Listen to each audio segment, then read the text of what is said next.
ನಾನು ಡ್ರಗ್ ಬಗ್ಗೆ ಮಾತಾಡಿದ್ದೆ, ಕಾನೂನು ಸುವ್ಯವಸ್ಥೆ ಬಗ್ಗೆ ಮಾತಾಡಿದ್ದೆ, ಮತ್ತು ಬೇರೆ ಬೇರೆ ಗಲಾಟೆಗಳಾಗಿದೆಯಲ್ಲ ಅದ್ರ ಬಗ್ಗೆ ನಾನು ಮಾತಾಡಿದ್ದೆ. ಅದಕ್ಕೆ ರಿಪ್ಲೈ ಕೊಟ್ಟಿದ್ದಾರೆ. ಹಿಂದೆ ಮಹಾರಾಜರ ಆಸ್ಥಾನದಲ್ಲಿ ಮಂತ್ರಿ ಇರ್ತಾ ಇದ್ದಲ್ಲ, ಮಳೆ ಬೆಳೆ ಹೆಂಗೆ ಚೆಂದಾಗಿದೆ ಅಂದರೆ ಎಲ್ಲ ಚೆಂದಾಗಿದೆ, ಸರ್ವ ಸುಖಿನೋ ಭವಂತು ಅಂತ ಹೇಳ್ತಾ ಇದ್ರು. ಹಂಗೆ ರಿಪೋರ್ಟ್ ಕೊಟ್ಟಿದ್ದಾರೆ ಇದರಲ್ಲಿ. ಏನಂತಂದರೆ ಎಲ್ಲ ಚೆಂದಾಗಿದೆ, ಪೊಲೀಸರು ಕಟ್ಟುನಿಟ್ಟಿನ ಕ್ರಮ, ಶಿಸ್ತು ಕ್ರಮಗಳಿಗೆ ಸಹ ತಪ್ಪಿಸನ್ನು ಬಿಡದ ಕ್ರಮಗಳನ್ನು ತೆಗೆದುಕೊಳ್ತಾ ಇದ್ದೀರಿ ಅಂತ. ಇದು ಅವರ ರಿಪ್ಲೈ. ಇವತ್ತು ನಿನ್ನೆ ಪೊಲೀಸ್ ಇಲಾಖೆಯ ಒಂದು ಸಭೆ ವೀಕ್ಷಣಾ ರಿವ್ಯೂ ಮೀಟಿಂಗಲ್ಲಿ ಸ್ವತಃ ಈ ರಾಜ್ಯದ ಮುಖ್ಯಮಂತ್ರಿಗಳು ಸಿದ್ದರಾಮಯ್ಯನವರು ಎದ್ದು ರಿವ್ಯೂ ಸಭೆ ಮಾಡಿ ಅದರಲ್ಲಿ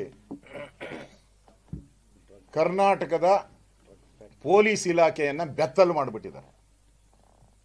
ಪೊಲೀಸ್ ಇಲಾಖೆ ಬೆತ್ತಲಾಗ್ಬಿಟ್ಟಿದೆ ಇವತ್ತು. ಸ್ವತಃ ಮುಖ್ಯಮಂತ್ರಿ ಯಾರು ಈ ರಾಜ್ಯವನ್ನು ಕಾಪಾಡಬೇಕು ಅಂತ ಜನ ಆಸೆ ಇಟ್ಟು ಇವರನ್ನು 136 ಸೀಟ್ ಕೊಟ್ಟು ಕಳಿಸಿದ್ರು ಇವ್ರನ್ನ, ಅದೇ ಮುಖ್ಯಮಂತ್ರಿ ಪೊಲೀಸ್ ಇಲಾಖೆಯ ವೈಫಲ್ಯಗಳನ್ನು ಬಿಡಿಸಿ ಬಿಡಿಸಿ ಹೇಳಿ ರಾಜ್ಯದ ಜನಗಳ ಮುಂದೆ ಪೊಲೀಸ್ ಇಲಾಖೆಯನ್ನು ಬೆತ್ತಲು ಮಾಡಿಬಿಟ್ಟಿದ್ದಾರೆ. ಬೆತ್ತಲಾದ ಪೊಲೀಸರು.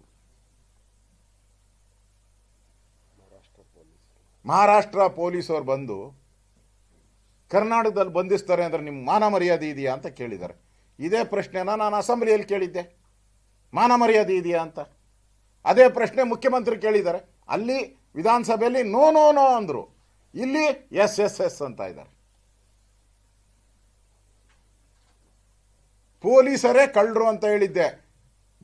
ಸ್ವಲ್ಪ ಜನಕ್ಕೆ ಸ್ವಲ್ಪ ಬೇಜಾರಾಯ್ತಾನೋ ಗೊತ್ತಿಲ್ಲ. ಎಲ್ಲ ಪೊಲೀಸರು ಕಳ್ಳರು ಅಂತ ನಾನೇನು ಹೇಳಿಲ್ಲ, ಒಳ್ಳೆಯರು ಇದ್ದಾರೆ, ಇಲ್ಲ ಅಂತ ನಾನು ಹೇಳಲ್ಲ. ಸ್ವತಃ ಮುಖ್ಯಮಂತ್ರಿಗಳೇ ಪೊಲೀಸ್ ಇಲಾಖೆಯಲ್ಲಿ 80 ಪೊಲೀಸ್ ಅಧಿಕಾರಿಗಳು ಕಳ್ಳರಿದ್ದಾರೆ ಅಂತ ಹೇಳಿದ್ದಾರೆ ಮುಖ್ಯಮಂತ್ರಿ. ನೀವು ಮಾಧ್ಯಮದವರು ಪ್ರಕಟ ಮಾಡಿದ್ದೀರಾ, ಮುಚ್ಚಿಡಕ್ಕಾಗುತ್ತಾ ಇದನ್ನ ಯಾರನ್ನ ಸುಳ್ಳು ಅಂತಾರ? ಪ್ರಕಟ ಮಾಡಿದ್ದೀರಾ? 80 ಜನ ಅಲ್ಲ, 180 ಜನ, 180 ಜನ ಅಫಿಷಿಯಲ್ ದಾಖಲೆ ಕೊಟ್ಟಿದ್ದೀನಿ. ಡ್ರಗ್ಗಲ್ಲೇ ಮಂಗಳೂರಲ್ಲೇ ಇದ್ದಾರೆ 80 ಜನ. ಒಂದೇ ಮಂಗಳೂರು ಒಂದರಲ್ಲೇ 80 ಜನ ಇದ್ದಾರೆ, ಬೆಂಗಳೂರು ಬಿಟ್ಟು.